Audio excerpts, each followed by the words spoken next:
Hello there! I usually record videos for YouTube on weekends, but this time I'll make an exception. Also, it's not really in my habit to make direct responses to videos that disturb me, so this is another exception. Without further ado, this is a reply to Fool for Lifetime, and I will put his link in the description box in case he forgets to approve my video. First of all, homosexuality is unnatural. We all know that. It's wrong, okay? It doesn't matter if you believe biblically that it's wrong. It doesn't matter if you believe that it's wrong for education. It doesn't matter if you believe that it's wrong for finance. Just look at the nature of it all. So homosexuality is unnatural. Then how come you find it all over nature, from butterflies to apes? Oh, but wait a minute. You do know that homosexuality is spread in nature because you go on to saying this. And for all of you people out there who want to argue with the animal kingdom, animals do homosexual things. There are certain species of animals. Well, first of all, most animals are stupid. Monkeys are the smartest animals we have, and we know how stupid they are. So if you're telling me that humans are as barbaric and as stupid as animals who eat their own young for survival sometimes, okay? Come on, this is really retarded. It's unnatural, okay? Basically what you're doing here is a big fat straw man. Nobody argues that animals are not stupid, because they are. And nobody said that we should do what animals do. But the point is this.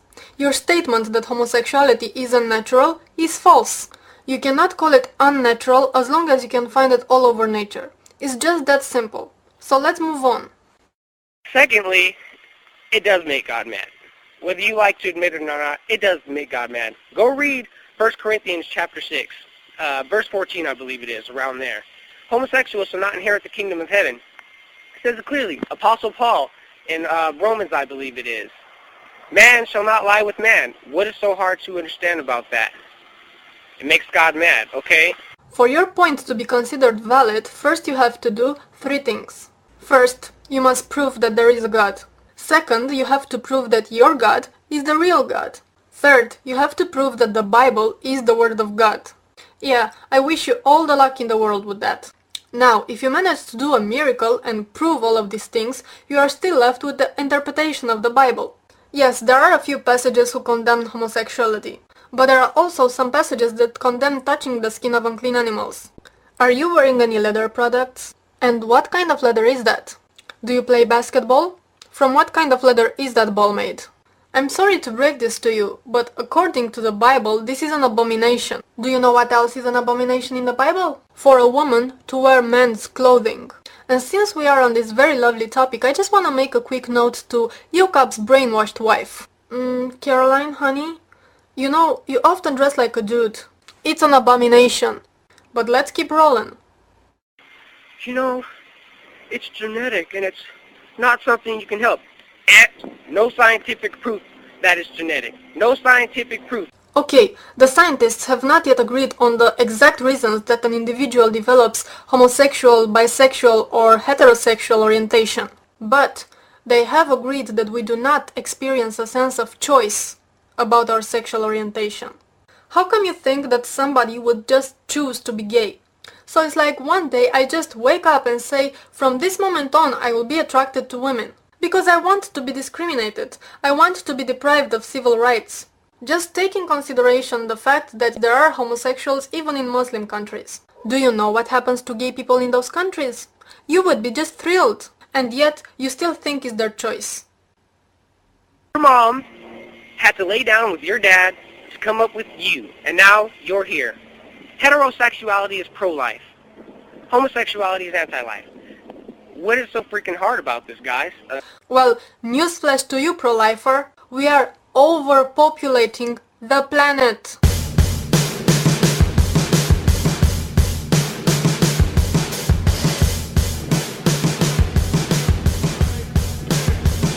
So if you look at the problem from this point of view, heterosexuality is the most dangerous sexual orientation in our times.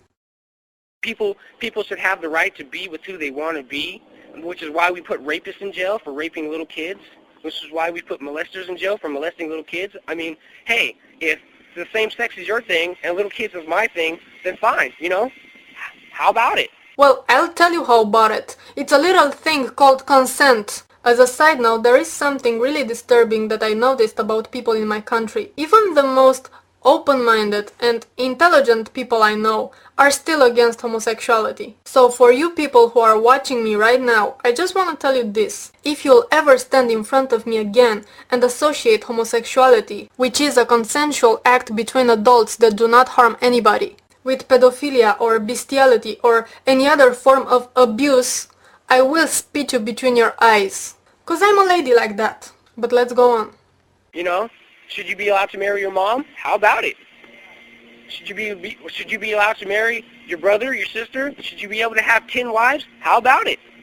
Well, let me put it this way. If you want to have 10 wives and those 10 women agree to marry you and share you, it's fine with me. I don't give a damn. As for the incest, there is a little problem there.